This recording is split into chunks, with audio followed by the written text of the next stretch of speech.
Morning, everyone. Welcome to the November 14th, 2023 meeting of Henderson County Fiscal Court. We're glad you're with us, and for those watching online, we are glad you are with us as well. We will begin, as we always do, with an invocation, and Pastor Joe Cox from Cairo Methodist Church is with us. He is not with us. Where's Joe? Well, we'll pray for Joe. Please join me.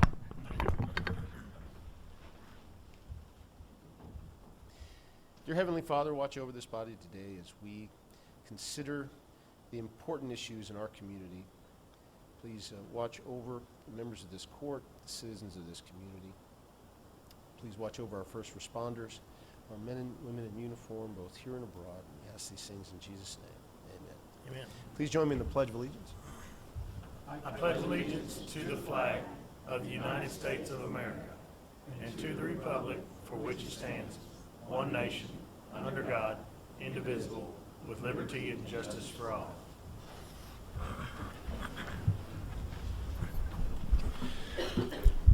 Mr. Clerk, would you please call the roll?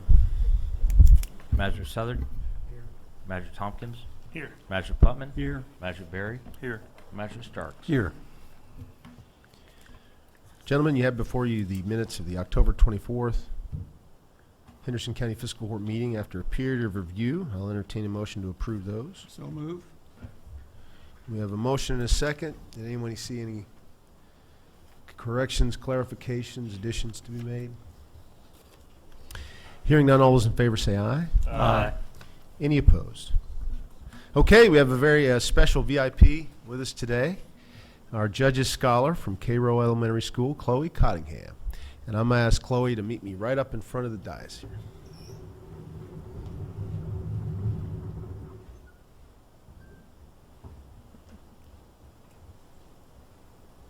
We're going to read a special proclamation.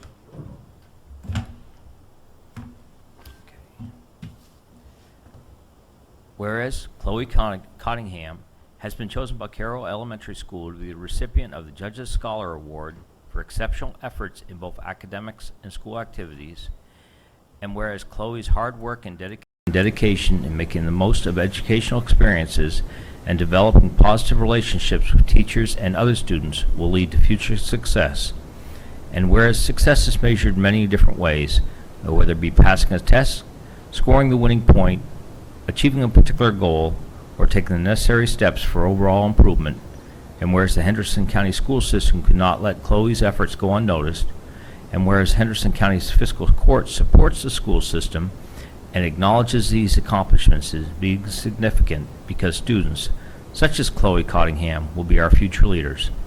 And now, therefore, I, Brad Schneider, County Judge Executive of Henderson, join with the Henderson County Fiscal Court to proclaim today, November 14th, 2023, as Chloe Cottingham Day in Henderson County.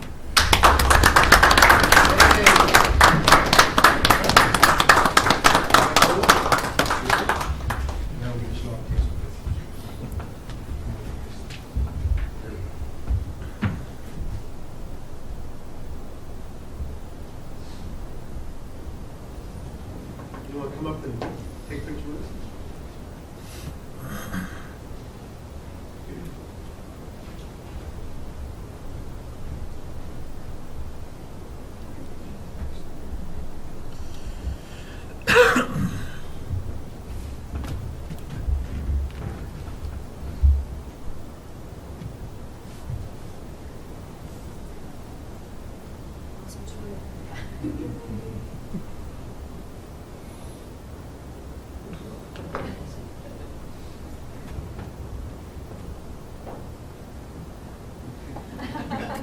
Impressive. Skills. All right. Thank you.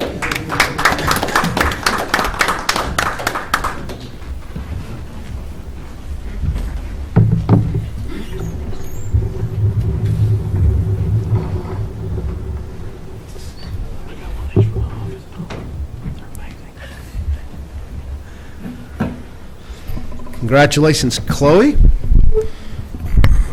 Now you get to watch the sausage get made. Always interesting. Sometimes interesting. We have a quick proclamation, and this is for Native American Heritage Month, and I'll let the, okay, Jimmy, you want to come up to the podium and any comments about this proclamation? We certainly appreciate it. DAR honors the Native Heritage every Okay, gotcha. We're going to read this proclamation real quick, and thanks for being with us. Whereas diverse indigenous communities have been an integral part of American story for thousands of years, and November has been designated Native American Heritage Month to call attention to the culture, traditions, and achievements of our nation's original inhabitants and their descendants. And whereas there are 574 federally recognized American Indian and Alaskan Native tribes and villages, each with its unique culture, traditions, and languages. And whereas their customs and traditions are respected and celebrated as part of rich legacy throughout Kentucky and the United States. And whereas Native American Awareness Week began in 1976, and recognition was expanded by Congress and approved by President George Bush in August 1990, designating the month of November as National American Indian Heritage Month. And whereas in honor of National American Indian Heritage Month, community celebrations as well as numerous cultural, artistic, educational, and historical activities have been planned. Now therefore, I, Brad Schneider, by virtue of the authority vested in me as County Judge Executive of the County of Henderson County, do proclaim November as National American Indian Heritage Month in Henderson County. Thank you.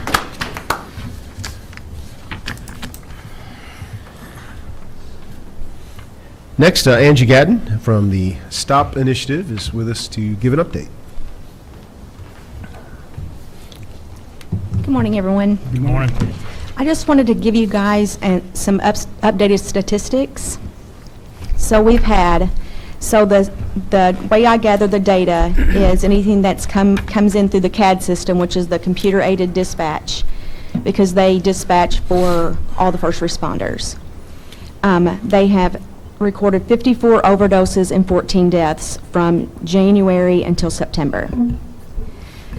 60% of those were male, and one of the more frightening statistics is the age range from 26 to 45. 32 of the overdoses were in that age range, and 9 deaths were in that age range. And that's why my program is important. We have got to get this information out to people. Everybody knows somebody that is addicted and or in recovery, and they just need to know the dangers, especially of fentanyl and opioids. And there is no sector of the county that has not been affected. And some people think that certain areas of the county are more greatly affected than others. And from the data that I have collected, the north sector, which I did the sectors like the Henderson City Police designate, and there have been 16 overdoses in the North District with 2 deaths.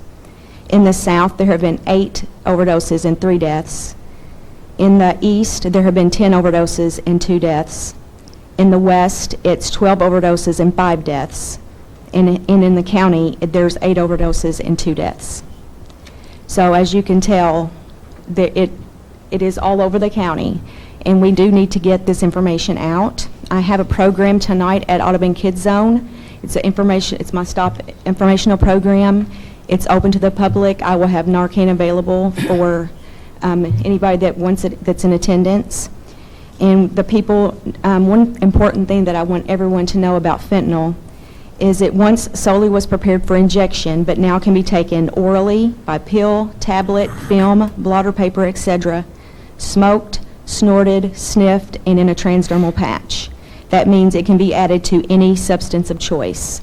I know that there have been increased use in marijuana with certain age demographics, and it's being added to that. So people just need to understand that it's out in our community, and we just need to be more aware. And I just wanted to share that data. Does anybody have any questions for me? I'm particularly concerned because we have a demographic that's going to be coming back to our counties, and they have been off to college. And they have maybe experienced some things or been exposed to some things that is new for them. And parents and those around that student need to be aware of what to look for in case they see any changes when they return. You know, Angie, appreciate you, though, coming to court and also keeping people focused on this issue. Because, you know, a lot of people think it's just kind of, well, not hearing much about it. But I know you're doing a good job Thank you. letting people understand and hear, and you talk about how they're treating the different products. Yes, Like say, put it on anything, you know, and you don't have a clue where that stuff comes from. I exactly. do appreciate you, really do. I appreciate that. Keep up Thank the you. good work. Thank you. Angie, with this fentanyl, I mean, you watch these TV shows. I watched a police officer the other day that he just came in contact with it Yes. and overdosed. And didn't, actually he only picked up the container that it was in. Yes, because that's why they put it in a transdermal patch. It's easily absorbed, easily inhaled. It's just a That's potent substance. So out of those statistics, how many of those were accidental? I know they're all accidental, but you know. All of the fentanyl overdoses have been accidental overdoses. That was not their substance of choice. Their substance of choice had been tainted with fentanyl. So it wasn't something that they chose to do. No. Everybody in my family has Narcan where we can, And that's good. because somebody could just Yeah. touch your door handle or put it on your, lace your door. You hear about people being abducted and things like that all the time. I mean, there's stranger things can happen. I mean, it's better to have it not need, or you may be in a situation where somebody you see out in public, it happens, and just better to be prepared. So, I mean, it's something that everybody, if you stay engaged and everybody's involved with, I think we'll be able to combat this. So I appreciate what you do too. Thank you. Thank you, guys. Appreciate Thank you, it. Angie.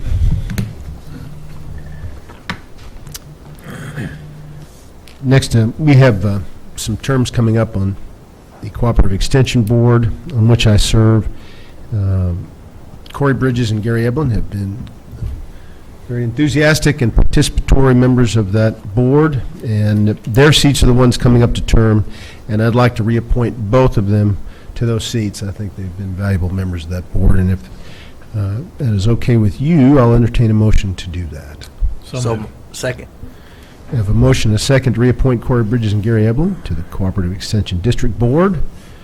Any other questions? All those in favor say aye. Aye. Any opposed? Thank you. You see the item next to the county foreclosures. We are probably, well, I know we are going to go into executive session because that is potential litigation.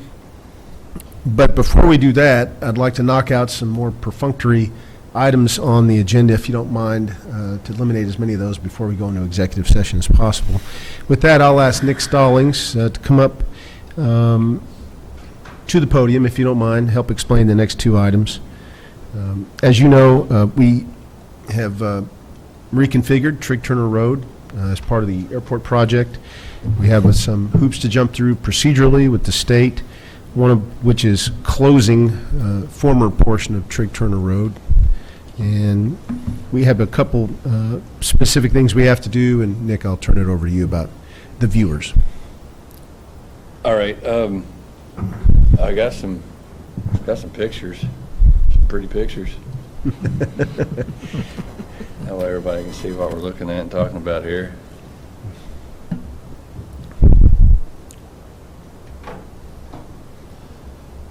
Okay, right here is this is the new alignment that was constructed for Cordogiva Road and Old Trigg and the Trigg Turner. This was for the airport extension on the runway. So by looking at this, Trigg Turner got cut in half. Last court we had, we renamed that little small portion of Trigg Turner as Geneva Place. So it has been signed and has been now in our official records. Further down off of Cordogiva Road, you'll see where Trigg Turner picks up. That is still Trigg Turner, and and it is Trick Turner. The little portion between the two is currently, the uninhabited Trick Turner portion. We are trying to get rid of. It's where they're going to be extending the runway. We stopped, we're looking to stop maintenance on that area. Right now it's a dirt road. We pulled the road up itself. So I'm trying to get a couple people on the have the court go through and get some people put in to look at that road and see if we can get that removed off of county maintenance. So by that he means, by statute, he appoints 2 people to act as what is called viewers. They go out and confirm that closing that road is the right thing to do. They sign off on that, and Nick brings it back to us for confirmation. And the 2 folks you have in mind to be viewers? I'll use Bill Hubiak and then Neil Risley. Bill's pretty, familiar with the county, and Neil, he lives in that area. Again, they're biased, they're non-biased people to this move. They're just 2 people that's familiar with the area. I'll have them run the road to verify that they think it needs to be, off county maintenance, or if it still serves as a county road. So I will bring their remarks back next court. Okay. So we have a recommendation to appoint Neil Risley and Bill Hubiak as the 2 viewers on this project. Can I get a motion to that effect? Second. We have a motion and a second. Any questions about that process? All those in favor say aye. Aye. Any opposed? Nick, can you go on to the Clay Cemetery Road? Before that, also, the extension of Court in Geneva. Okay, perfect. All right, then we're moving on to Clay Cemetery. All right, this is Clay Cemetery Road. It's out Kentucky 136, a little past the previous site we were just at. This is, a dead-end road. It ties into a farm. There is 2 property owners back there. There's now a lot of traffic. There's only extracurricular traffic that comes back there. That they're looking to possibly get that road closed to keep that from happening. They got a lot of extra visitors that come back there that they don't like back there. The first section, is asphalt to 0.2 miles, and it turns to gravel. Back there at 31-10, there is a Clay Cemetery, obviously, where the road got its name from. There's an active cemetery back there, and it goes on the property of 31-0 parcel, and we will looking to put the gate up or stop county maintenance right after the last access is into that cemetery. We still maintain the road all the way to the back, but as you can tell, that most people coming back there have no business back there, and the property owner that owns on both sides of the road and on the back end, he was wanting to see if he could get that off the county maintenance. I again was going to ask Bill and Neil if they would be the 2 reviewers to see if that serves as a county road, or if it should be relinquished or taken off county maintenance. Yeah, same process. They act as viewers and then come back with a written comments. So we need to appoint those. I have no problem myself with Bill and Neil doing that, so need a motion to appoint Bill Hubiak and Neil Risley to So this moved. project. Second. Motion and a second. Any other questions on that? It will ultimately be our approval that passes this, so if there's any questions, we still have the opportunity to do what we want. So, hearing those motions and second on these appointments, all those in favor say aye. Aye. Any opposed? One more thing, Nick wants us to give him the go-ahead to put out his annual bids for rock, concrete, culverts, fuel, uniform, all those things. Any objection to giving the go-ahead to start that process? Can I get a motion to give him permission to do that? So moved. Second. We have a motion and a second. All those in favor say aye. Aye. Any opposed? Okay, thanks for getting through those. Now I need a motion to go into executive session for the purpose of discussing pending litigation. So be pursuant to KRS 61.8101C, discussion of proposed or pending litigation on behalf of the county. So we have a motion Second. and a second. Who made the motion? Okay. And all those in favor say aye. Aye. Any opposed? We're going to go back in the conference room and be in executive session. It shouldn't take too long. We'll come back out, continue the meeting. That's right. Sorry. I gotta hang up for a while.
To come back into So moved. regular session. Second.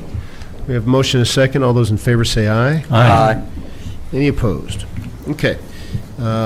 We will turn it over to Randy Tassa, who has a recommendation in his role as Codes Administrator and on behalf of our Codes Enforcement Board. Randy?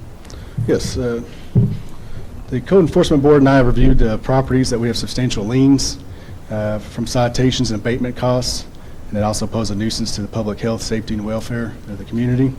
We feel that these properties will also likely to sell at, if we decide to proceed forward with the foreclosure, and are potential developable residential lots.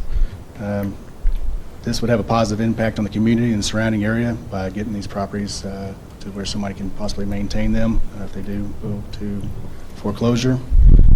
I recommend 3 different properties, and do I need to read those in the record? Okay.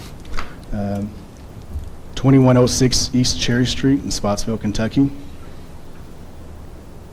Property 2, 8775 Highway 1078 South, Henderson, Kentucky. Property 3 has 2 lots that have 2 separate addresses. It's 3592 and 3606 East Marshall Street, and it has the same property owner. And you've got lien amounts and number of violations on those, don't you? Yes. And would you like me to read that in the record? Yes, for the East Cherry Street property at 2106, we have $66,225 in liens plus interest and recording fees.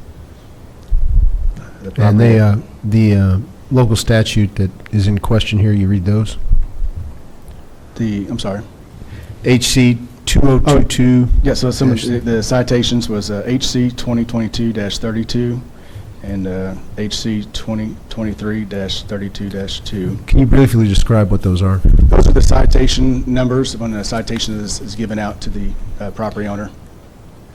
Citations for a particular offense? Yes, for being in violation of the unsafe structure public nuisance ordinance. Unsafe structure, public nuisance, okay. And then the next one? Property at 8775 Highway 1078 South. We have over $6,455 plus interest and recording fees and liens on there. HC 2023-38 was the citation sent out for that, and there actually was just another one went out and a new abatement cost for mowing that here recently. That one has not gone to the Codes Board yet to be filed yet, but it's in the process. Property 3 at 3592 and 3606 East Marshall Street. We have over $21,000 in fines, citations. And I can read all these citations into the record. There's quite a few of them. So, Yep. HC 2022-16. HC 2022-16-2, HC 2022-16-3, HC 2022-16-4, HC 2022-16-5, HC 2022-16-6, HC 2022-16-7, HC 2022-16-8, HC 2022-16-9, HC 2023-16-10, HC 2023-16-11, HC 2023-16-12, HC 2023-16-13, HC 2022-17, HC 2022-17-2, HC 2022-17-3, HC 2022-17-3, HC 2022-17-5, HC 2022-17-6, HC 2022-17-7, HC 2022-17-8, HC 2022-17-9, HC 2023-17-10, HC 2023-17-11, HC 2023-17-12, and HC 2023-17-13. Could you read those again? Have to get a drink of water after that. I was gonna say, and is there any he didn't, or they didn't violate? Wow. And Okay. that was for a total of $21,390 plus interest and recording fees. Yes. One of the reasons the fiscal court established the Codes Enforcement Board was to do a better job of actually enforcing our codes and to send the message that we're serious about protecting the property rights, the safety of everybody in Henderson County who's a property owner, as well as eliminating public nuisance that might impact surrounding property values. And this is our first instance where the Codes Enforcement Board has recommended foreclosures.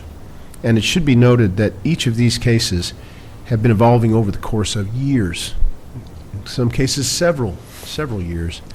And finally, being able to bring this to some sort of settlement that will, again, protect the public, protect neighboring property owners, is something I want to do. It is enforcing the law. And so we don't, I know when I say that we don't take lightly foreclosures, I think I speak for all the fiscal court, but we are enforcing the law. And what I think we need to do now is take a vote on whether we were going to ask Randy, and with assistance from the county attorney's office for guidance on what happens next, to move forward with these foreclosures. I make a motion to move forward. We have a motion and a second. Anybody like to say anything? Or And that includes approving the expenditures from Randy's line item for that purpose, Yes. correct? Yes, sir. Yes, whatever's necessary to move forward with the process. Yeah.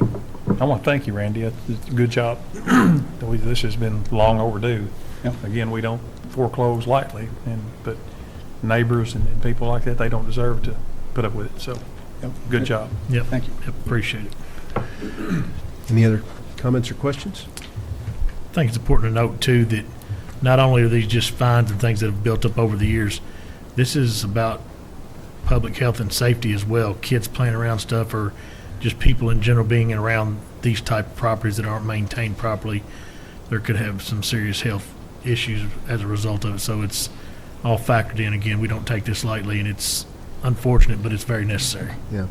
To that point, we're talking about properties that have decrepit structures, that have trash, Yes. refuse, overgrown. People in this county have seen these sorts of properties, and we have.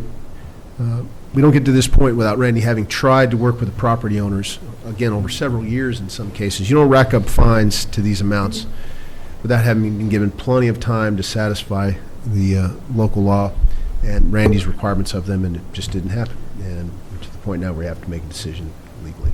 It's also worth noting that they're afforded multiple levels of due process at the Code Enforcement Board level, hearings, appeals, all of that, prior to the liens even being issued. So that's, there's been a lot of due process prior to this. By no means a rush to do this, but we've reached that point on these properties. So we have a motion and a second. Without any further discussion, all those in favor say aye. Aye. Any opposed? Thank you, Randy. One other thing too, Randy, Sheriff Stauffer. Randy deals with some pretty serious situations sometimes, so we'd appreciate if he, and I know you do, if he asked, send somebody, because some of them get pretty heated sometimes. Good, okay, good. I just thought, because one time, real quick, we went down and got him out of an impound lot. He was doing what we're doing. Guy locked him in, couldn't get out. We had to go down and get him out. So, yeah, sometimes he gets in some real deals. So, thank you, sir. And thanks to our Code Enforcement Board, too. Absolutely. Thank you, Randy. Thank you. Thank you. Yep. Gentlemen, you have in your packets the normal sheriff's monthly report. Unless the sheriff has anything to add to that report. Well, just to let you know, in October, the office collected a little over $27 million, which is roughly 77% of what is expected for us to collect throughout the year. In property taxes. In property taxes, yes. Good deal. Thank you to everyone who's properly paying their property taxes. Yes, and the clerk said that it's been a good year, so. That's good. So that's always a good thing. Good deal. Anything else to add to the sheriff's report? No. Entertain a motion to. So move. Second. We have a motion and a second. Any other questions? All those in favor say aye. Aye. Any opposed? At least two court meetings ago, Sheriff Stauffer brought to us his concerns about hiring, maintaining sheriff's deputies here in a very concerning hiring environment where communities around us are eagerly looking to hire away certified officers from wherever they can find them. It is a direct threat to our ability to hang on to our deputies who take many, many months to train and get up and running, and we invest money in them, training time, and then to survive the potential of losing them just for a few thousand more dollars is pretty daunting. And so Sheriff Stauffer suggested a plan, and we asked him to go prepare that plan, and he's with us today to give the final results. I hopefully you saw the document I laid in front of you that spells out in a little bit more detail the cost about what he's talking about. But with that, I will turn it over to you, Chief. So it's something that, as the judge mentioned, it's becoming more and more prevalent. Just the nature of law enforcement. The issue is the applicants, or lack thereof applicants, to get in the position. So this is the first step of what we think is a plan that we will address later on in the next fiscal year budgeting cycle to try to keep our people, because it's about retention. It's about keeping the people that we have and not a continuous cycling through hiring and training. So with that, the idea that we have presented is a certified law enforcement compensation plan, and that way it lets everybody know it's for certified police officers or law enforcement officers that work out of our office. And we're looking for $3,000 a person, and initially that would impact 13 of our 18 deputies, and then as they would move on, we would adjust our budget to incorporate the ones that would hit it moving forward. So I will take any questions. This initial group of 13 would qualify this fiscal year? This fiscal year, yes. And because of, for various reasons, in having some open spots, you have this amount of money available currently in your current budget. Correct. If I'm not mistaken. Correct, that we could utilize to. So at this point, it doesn't look like it will necessarily require extra money devoted to this line item. Maybe by the end of the year, we'll have to make some adjustments, but right now, it's money that is available in the current compensation line item. Do we feel like this is, and I'm sure you vetted and checked, this is an appropriate amount that shouldn't, are we going to have to adjust it higher to be competitive, or is this pretty? No, pretty right now, I just had this conversation this morning with some deputies that Owensboro, years 1, 2, and 3, they're given an additional $1,000 for every year of service. At 3, it goes from years 4, 5, and 6, it's $2,000, and at some point it's going to have to stop. But, Sure. But yes, this to me is competitive. I don't think that it's overreaching. I don't think that it's. I don't believe that we're pushing the envelope. I don't know that this is going to say, hey, everybody wants to come to the Henderson County Sheriff's Office, which is fine. But it lets our people know that we appreciate them, and that we're trying. And this is. In my mind, it lets me tell our deputies in our community that what we have, we like, and we want to keep them. Absolutely, yeah. And Jim, where do we stand with other agencies? Did you do a comparison? Yes. Or maybe you're going to mention that, maybe. Well, I wasn't going to mention it here. I was going to mention it. Okay. But yeah, regionally, salary-wise, we're near the bottom. And right now, there's, most agencies are giving some sort of incentive to a certified police officer. Owensboro Police Department offers up to $10,000. The Henderson City Police Department is up to $15,000. Madisonville is $10,000 to $12,000 to get them there. I don't know how they get that money, and I don't know how long that's paid out, but then their starting salaries are much higher.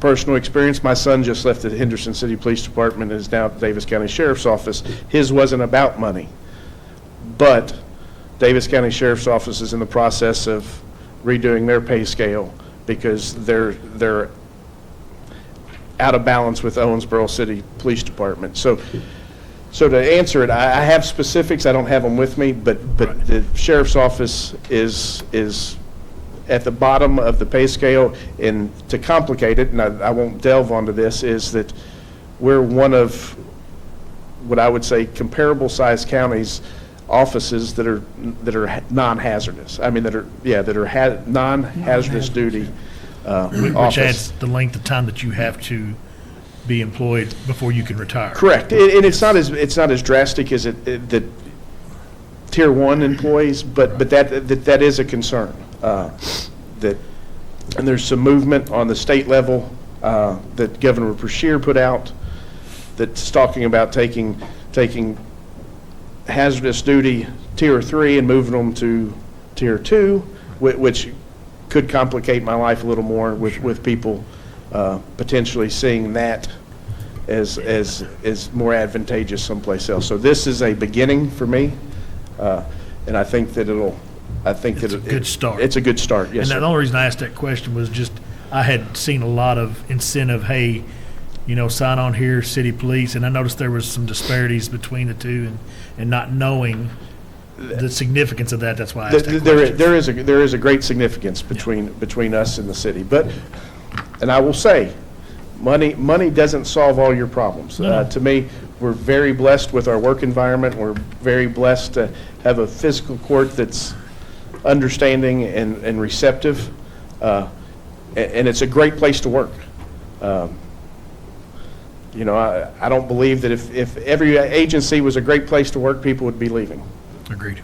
But Sheriff, just to round out the information before the fiscal court for the resolution, you talked about poaching from one agency to another. Can you explain why that's important? What's your lead time if you hire somebody off the street before they actually? So if you noticed in the resolution, it says that we're too short.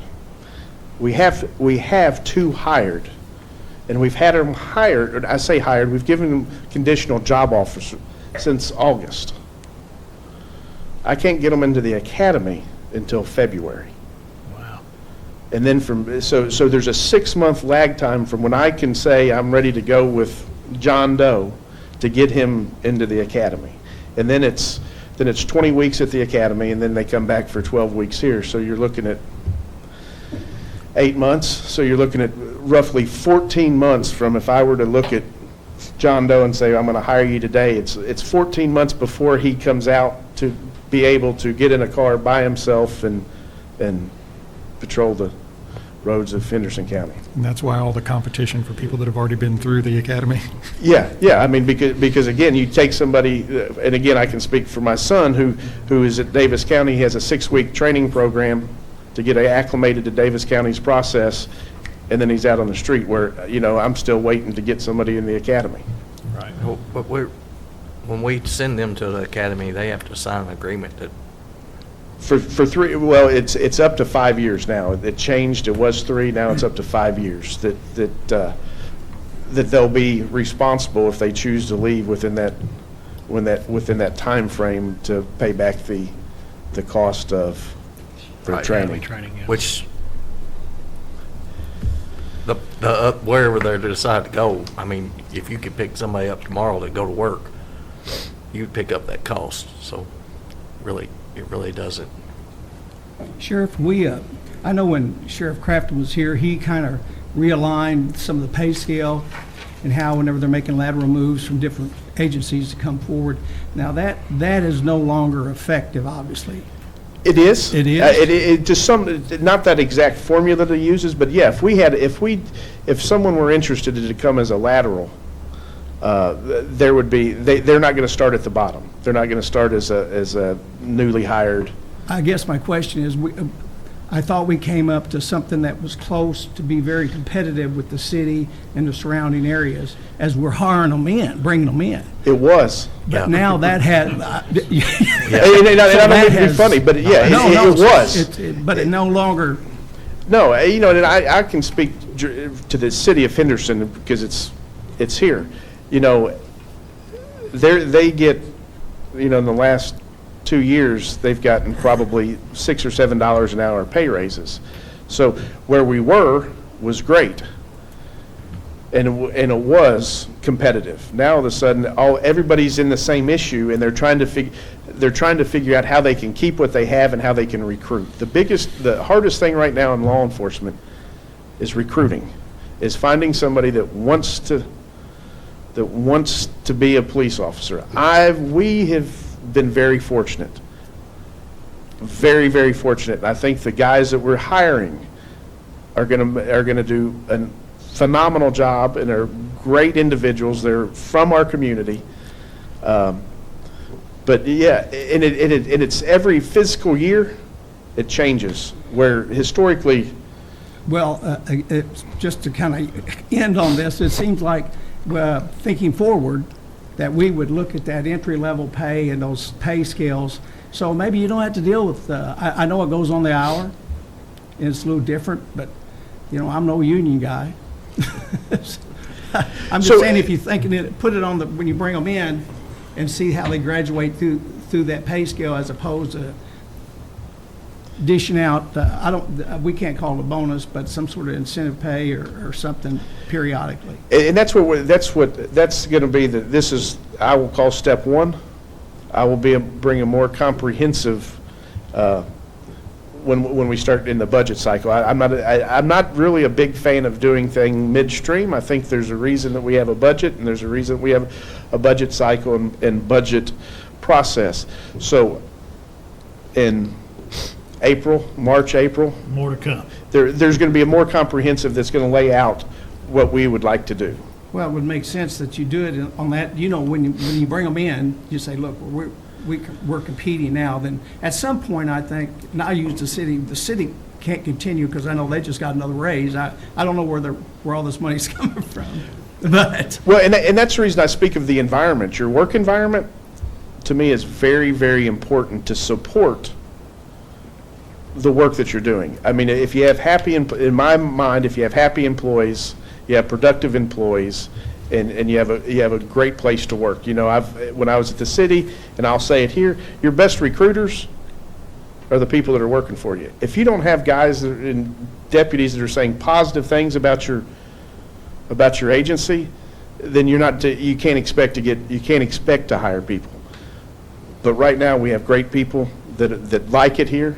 That we've kept one that was interested in leaving, and I think it's because of the environment. I think it's because of you all. I think it's what's been created, not by me, but what's been created over time from my predecessors that says this is a good place to work. I would agree with you. And I think, and I'm blessed with that. I'm blessed that the sheriffs before me have created an environment that says, hey, because there's other places that are sheriffs that I talk to regularly that are not as fortunate as I am. I will say that, and I think Butch understands this, to a certain extent, Tim and Keith do too, but over the years that I've been judge, this has been an issue since I took this seat. And in almost every year that this concern was brought, we have responded, consistently increasing pay. So I hate to hear that we're at the bottom when asking how we compare, because we've always been trying to keep up. But as you said, the environment changes pretty quickly these days. So I want everybody to understand, it's not like we're short shrifting our deputies or have been in the past. No. But we just have to be kept appraised of where we stand today versus, half a year ago. Agencies, for my administrative career, mid-year adjustments very rarely happen when it comes to salaries. But agencies around us are doing mid-year adjustments, and then they're doing it again in the spring, and then they're doing, it's, my experience historically is any type of salary adjustments were done on a budget cycle. Agencies now are just doing it, now. Whenever, and it's not just 50 cents, they're doing thousands of dollars. And it's an extremely competitive market. And again, and it's nothing that anybody has done. It's just, it's one of those industries now that legislative bodies are, to me, doing things that are atypical in mid-year cycles of saying, okay, we're struggling, so we need to give law enforcement money. Those jobs are hard. Those jobs are a lot harder than they used to be. That's Oh. another reason they're doing midstream. Yeah. It's just the way it is. And again, if you do it on that front end, like you say, when you're budgeting and bring them in and maybe look at that, what we're hiring them in for, and then adjust accordingly up, it's easier to budget that way. Yeah, It is. Knowing what the situation is out there, trying But to recruit. you have, the problem we have is the same way in the workforce right now. I don't really have to, if I'm not happy, I can go anywhere else. Everybody's hiring. And that's what's happening with our law enforcement. Used to, you got a job, you stayed there because the opportunities wasn't just go anywhere you want to go. But we're in different times. We're going to have to start thinking differently of how we do things. It's just the way it Especially when is. you're in competition with all other agencies, they're all looking for certified officers. Absolutely. So Sheriff, your conception of this is the additional 3,000 for the people that have been there 3 years, and that's every year, or? No, at 3 years, when you get 3 years, you would get the 3,000. A one-time. A one-time $3,000, and it's not. So that it's not an ongoing, they'll all, okay. No. I just want to make Yeah. that clear because I Yeah, wasn't so sure. again, if the 13 are going to that have their 3 years, then as the memo said, that in February, there's 2 more that will hit their 3 years. And then, again, I think that what I have right now in that line item, I think will cover both of those, but I wanted you all to be aware. So, and then by that time, everybody else will be in the next fiscal year, so it can be. So that doesn't mean there would be 15 in the next fiscal year? Correct, right? Okay. correct. I just wanted to make that clear. Yes, you are correct. And again, one time, it's not like in 6 years or 9 Right. years, so that they can be eligible again. This is one timer. Correct. Right. Yeah, okay. But I guess, to my point, that won't be efficient. No. It sounds like to me, it's going to have to be something that you do as far as the scale of pay that we're paying deputies when they come in accordingly to the ranks. Right, The, because you're going to have to retain after that 3 year. You gotta get. Well, I think that's what he was talking to, though. Yeah, He's got a exactly. more comprehensive plan. This is just to put a patch on the dam for right now. Going forward, next Stick your finger in that. budget cycle, Yeah. he's got a plan for that, too. And in the future, we can have a bit more of a discussion about hazardous duty retirement. I'll keep it simple by saying when this was proposed first 3 years ago, I think, having never been proposed here before, the bottom line was it was going to be exponentially more expensive. In addition to requests for increase in pay. And many counties, or several counties, offer hazardous duty retirement to their detention center employees as well, because that's a dangerous job as well. Factor those in, and the price was even more eye-opening and hair-raising, I'll say. So that's been an ongoing conversation that has ebbed and flowed, but it's just very, very expensive proposition for our county. So maybe we can have that, flesh that a little bit more at a future date. Any other questions of Sheriff Stauffer? We have a resolution to read, and then we'll take a vote. A resolution of the Fiscal Court of Henderson County, Kentucky, authorizing the sheriffs to institute incentives for sworn deputies. Whereas there currently exists a national shortage of law enforcement officers, which, according to the survey of 200 police agencies by the Police Executive Research Forum, has led to a 47% increase in law enforcement resignations since 2019. And whereas this national shortage of law enforcement officers has resulted in a fierce competition amongst agencies to recruit lateral transfers of trained officers from one agency to another, and whereas surrounding communities have successfully and are continuing to aggressively recruit Henderson County deputies by offering sign-on bonuses and higher wages for both new and experienced deputies. And whereas the Henderson County Sheriff's Office is currently budgeted to have 20 sworn deputies and currently has 18 sworn deputies on staff. Whereas despite efforts of the Henderson County Sheriff's Office, the department is struggling to attract and retain qualified deputies. And whereas the sheriff has been advised by the Department of Criminal Justice Training that from the date of hire, it will take approximately 14 months to adequately train a prospective deputy for solo routine patrol. And whereas the Henderson County Sheriff has formulated a plan that would incentivize current deputies to continue to serve Henderson County and has presented the same to the Fiscal Court. And whereas the Henderson County Fiscal Court, having reviewed said incentive plan, says approves same and believes it necessary to promote public safety within Henderson County. Now therefore, be it resolved by the Fiscal Court, County of Henderson, Commonwealth of Kentucky as follows. 1. The Henderson County Sheriff is hereby authorized to institute a certified law enforcement compensation plan aimed at recruitment and retention of sworn deputies to serve the county. A copy of the said policy is attached hereto and incorporated herein. 2. Funds used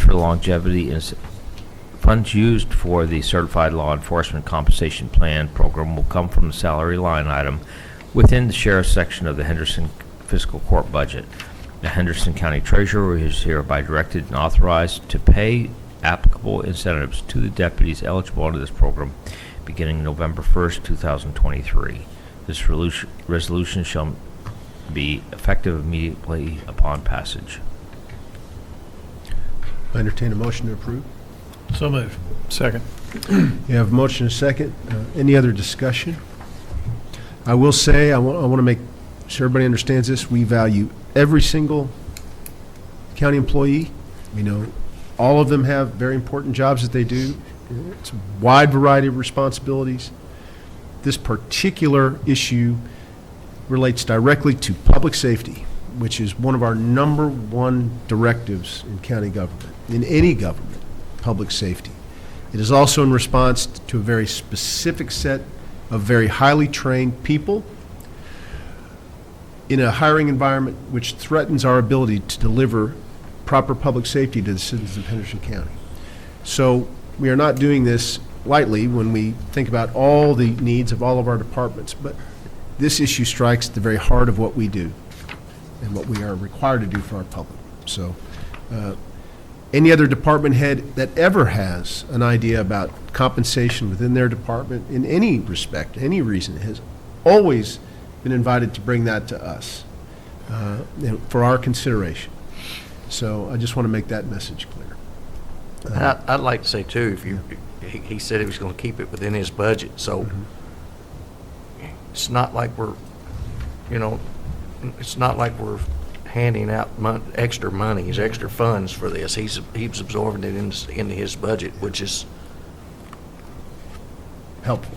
yeah, that's good. Very helpful. That's Makes it easier to do this. absolutely. So we have a motion and a second. Any other comments?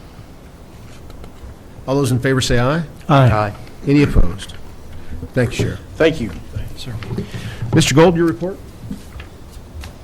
Thank you, Judge. I've got a few checks today. Interest in the amount of $279.81 and $93.26, and jail fees collected, $168.75. I already gave that check earlier to Mr. Wiesen. That brings the fiscal year total to date so far to $73,780.72. And Chloe, if you could hand that to the judge for me, I'd appreciate it. Thank you. Thanks for all the cash, Chloe. I like it. Thank you. I move to accept. Second.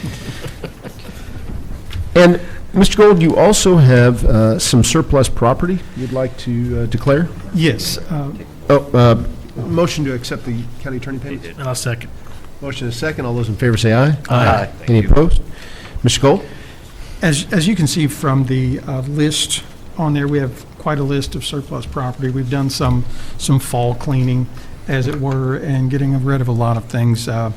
For years, we were told, keep some of these old IBM typewriters and things like that because people just loved them, and you never know when they'd go out. Well, some of the people that use those within the office have retired now, so looking to get rid of some of those and several other things. We did have some questions about some of the origin of the properties because they predated me within the office. I think some of them may have been purchased directly by the county attorney's office and not with fiscal court funds, but just out of an abundance of precaution, we went ahead and put everything on there just to have it declared surplus by the fiscal court. So it'll be double surplus plus in that case. But just to go ahead and get rid of those things. And some of them are beyond use and don't really have any value, and so ready for trash, but other ones do have some value that might fetch something at an online auction. We have a resolution to read. If there are no other questions, we have a resolution to read. Okay. A resolution declaring certain county property to be surplus and providing for the disposition thereof. Whereas the Henderson County Attorney is the owner of property that is no longer of use to the County Attorney's Office or by other departments within Henderson County. Whereas the fiscal court has reviewed the list of properties submitted by the county attorney setting forth the item's description, original purpose, and reason for disposition. Whereas pursuant to KRS 67.0802, the fiscal court finds that it is in the best interest of the county to deem the property as surplus and provide for the disposition thereof. As such, the Henderson Fiscal Court wishes to offer said property to be sold by public auction or by disposal as garbage. And now therefore be resolved by the Fiscal Court, County of Henderson, Kentucky as follows. Pursuant to KRS 67.0802, the personal property of the County Attorney's Office listed on Exhibit A, attached hereto and incorporated herein, is hereby declared to be surplus.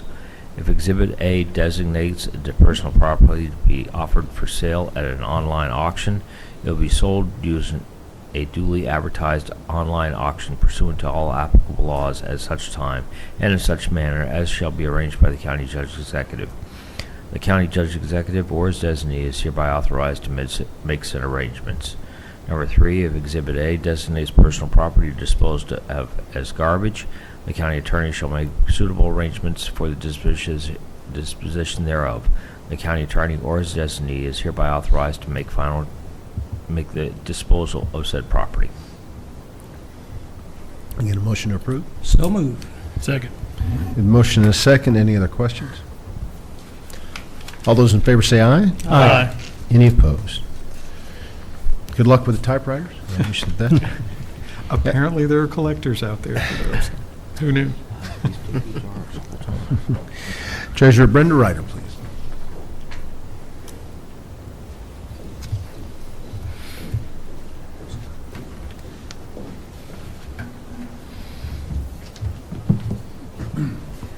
This is the first reading of Budget Amendment Number 2 for the current fiscal year. This is amending into the current fiscal year's budget unbudgeted revenue with the corresponding appropriation. This is for the Kentucky Pride Grant, which was receipted in the prior fiscal year. Amending in, increasing the receipts of State Grants Fund by $144,759 with the corresponding appropriation of State Grant Funds recycling programs, $144,759. So it's money in, money out. And hopefully they get as much out of that as they possibly can, squeeze the nickels on that. So, Need a motion? yep. So move. Second. We have a motion and a second to approve this budget amendment. Any other questions? All those in favor say aye. Aye. Any opposed? And you have some transfers? Yes. I have cash transfers. The first one from the general fund to the road fund, $600,000. This is a budgeted transfer.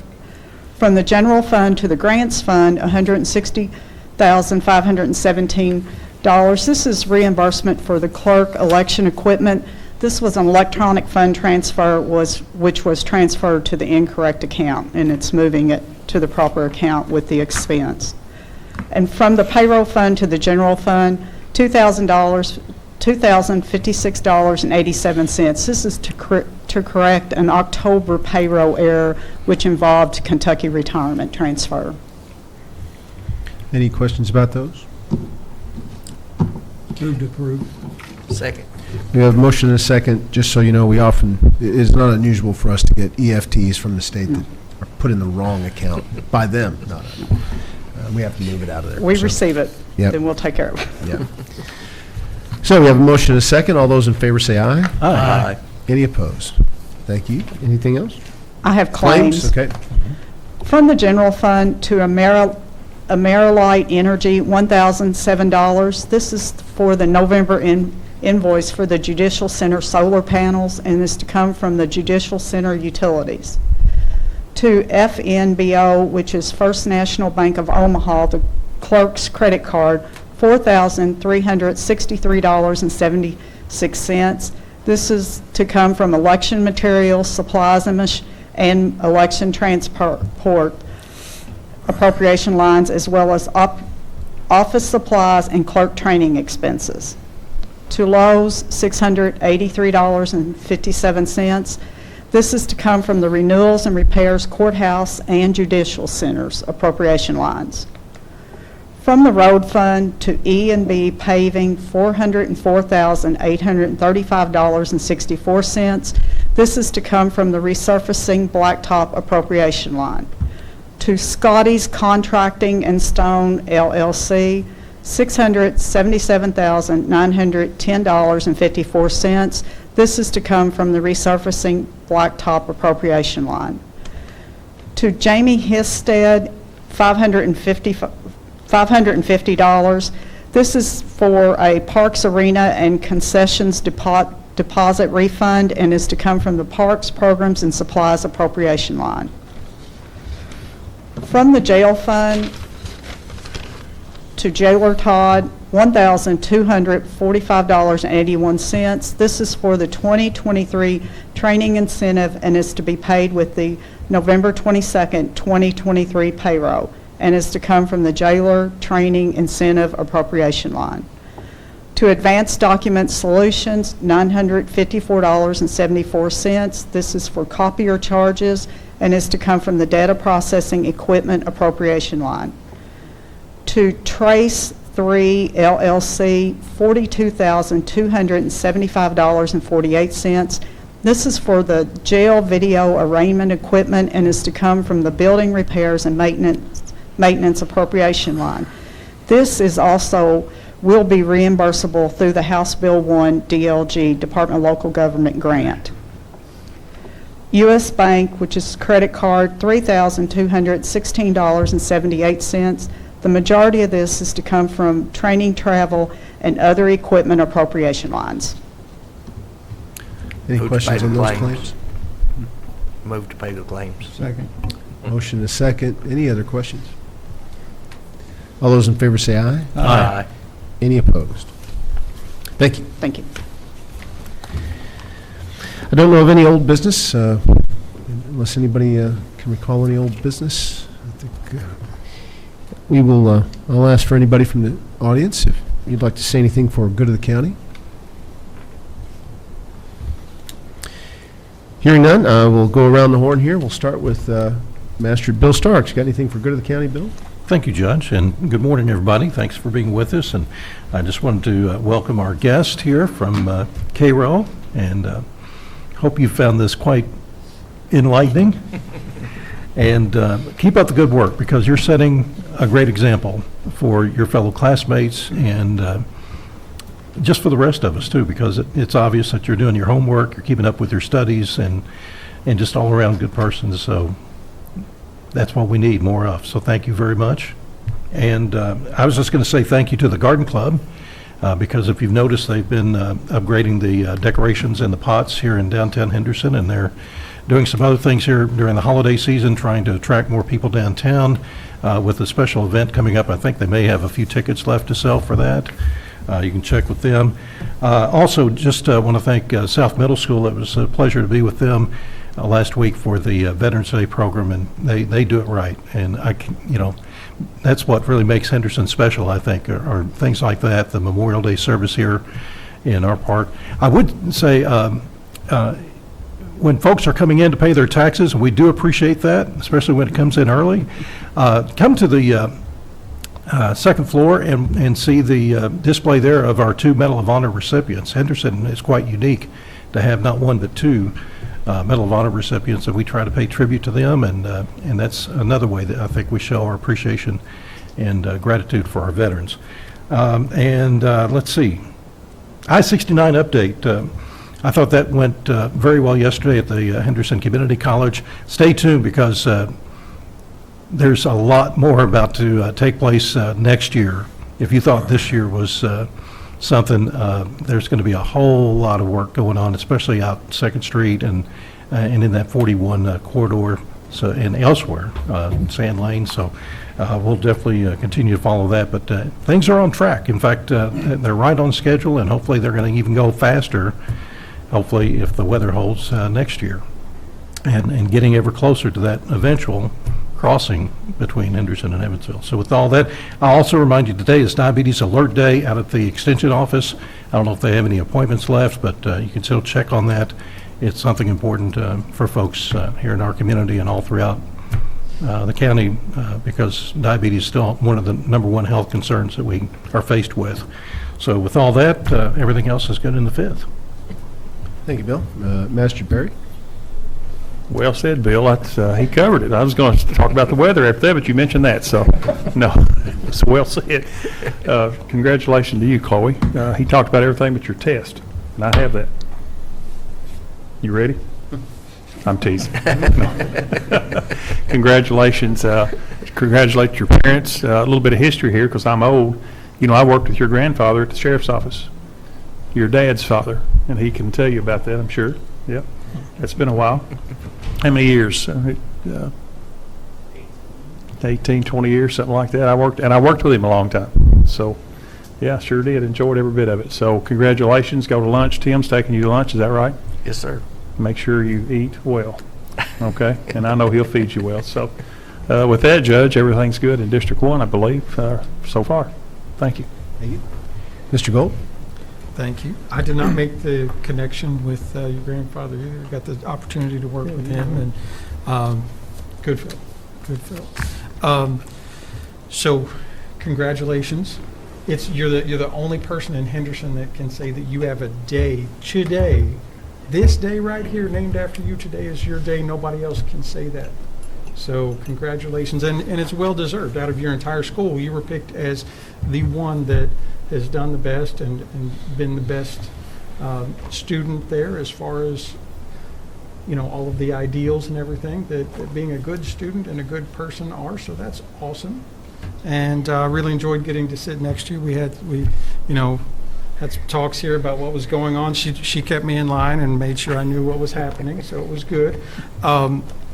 I do want to also do a recognition. She's not here. Renise Abner and her office did a fantastic job, once again, running a very efficient and just well-done election. I know it's a ton of work for them, and they do, it's very resource intensive, but I had nothing but positive feedback from everybody about how easy it was to vote, how quickly the lines moved.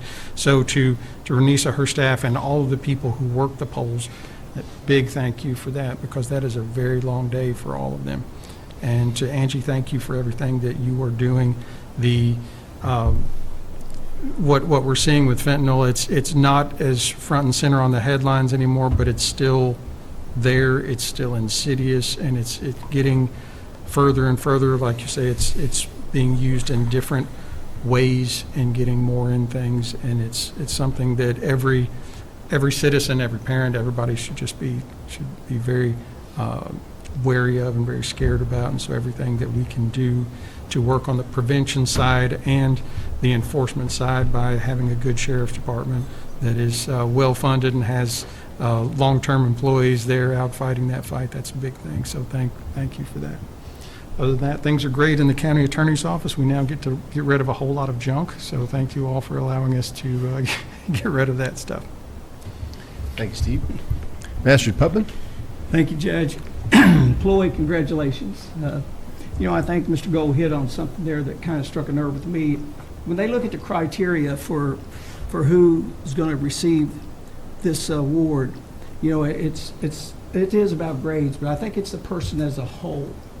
It's you as an individual. So you must be really special, and y'all should be very proud of her. But again, I think I kind of don't remember all the criteria, but everything is just the person as a whole, and of course your grades. You're started down the right road for sure. I hope you continue on. You should be very successful in life, and I know, like I say, school's proud of you, and your parents are proud of you as well. I just want to mention something that's starting on November the 18th. The Salvation Army has started their annual bell ringing, which is one of our biggest fundraiser of the year, and anybody willing to volunteer, when it's 2-hour shifts or whatever you can do, and you can call at Salvation Army at 270-826. It sounds like I'm on the telephone. 270-826-4472, and you'll get in touch with somebody, and they'll have a schedule, and if you'd like to schedule something. Operators are standing by. The operators. And anyway, I just want you to keep a good friend of mine, a friend of all of ours, Mr. Roy Pullum, who's facing some pretty serious health issues, so just keep him in your thoughts and prayers. And Judge, all is good. Oh, just to mention, go back, what time does that start the AKZ zone today? 6 p.m. 6 p.m. 6 p.m. tonight at the AKZ zone. So if you can make it, that'd be great. And all is good in the fourth, Judge. Thank you, Butch. Master Tompkins? I'd like to say thanks to Nick and his team for doing a great job on the paving, cycle. There's a lot of people that are appreciative of that, and rightly so. Improvement to our county road and safety. Deer season increasingly makes the driving hazards higher these days, so pay attention to that. Chloe, being a leader means doing the right thing when nobody's watching, and clearly you already understand that. Keep that in mind every day, and you're going to continue to do great things. We're proud of you. I love seeing great young people like you in Henderson County. I look to see big things from you. Keep doing what you're doing. Congrats, Mom and Dad. Great young lady. So with that, I think everything else is good in a second. Thank you, Judge. Thank you. And Master Southern? Congratulations, Chloe. You picked where we're going to go eat? Where? Rock House? Oh, man. That's a pretty good choice. Pizza's his favorite. We will, we'll have time to talk there. And thanks to everyone. It takes everybody to make this county work. And it's nice to see it rolling like we are. I mean, I've seen more growth in this, in our community in the last 2 years than I've seen in my lifetime.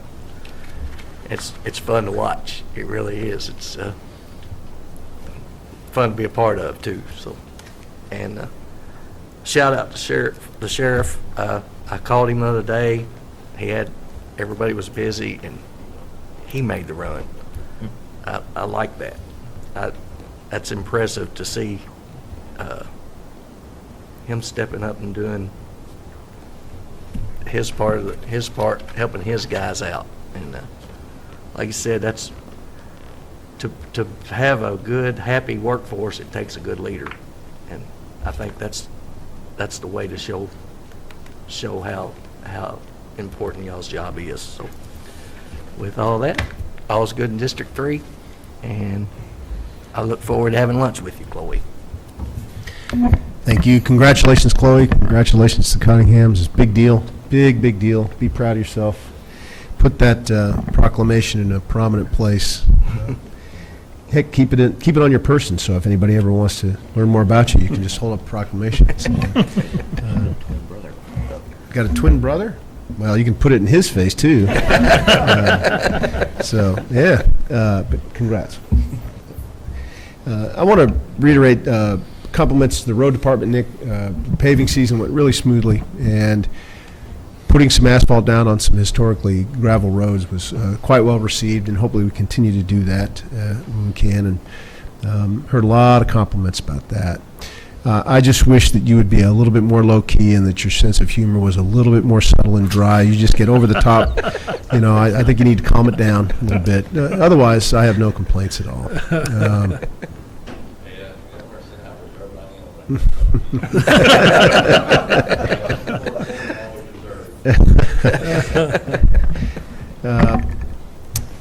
The election has come and gone, and I want to, congratulate the winners. A big salute to everybody who threw themselves out there. It's not an easy thing to do to present yourself to the public for judgment like that. And anybody who's willing to put their neck out, I give them a huge pat on the back.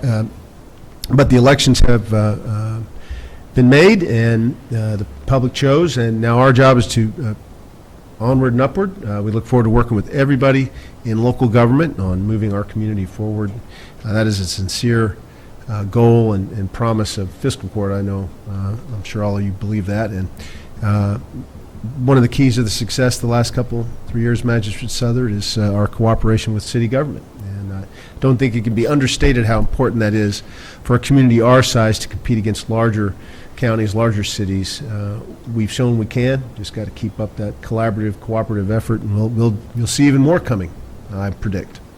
A lot of activities happening in the community this month and December, of course, and I look forward to ringing the bell on December 23rd, and I think Mr. Gold is probably going to be part of that roster of Lions Club members who are going to be ringing that bell. And I enjoy doing it, actually. I really enjoy seeing people. It's at Walmart, and if you spend a Saturday at Walmart, you're going to see half the community anyway, so it's always fun to do that. Big kudos to the Sheriff's Department, and keep up the good work. I do think we have a very good workplace. I think our management style, cooperative style in county government is a boon to recruiting efforts. So I'm glad to hear you say that you believe that, and that's what we certainly strive to do. And Angie, thanks for coming and keeping us up to date. And I see our emergency management director back there in the back, Kenny Garrett. Thanks for all you do. Come see me after the meeting if you don't mind, Gary. With that, I will wish you all happy Thanksgiving. I think the next time we meet, is it right before? After.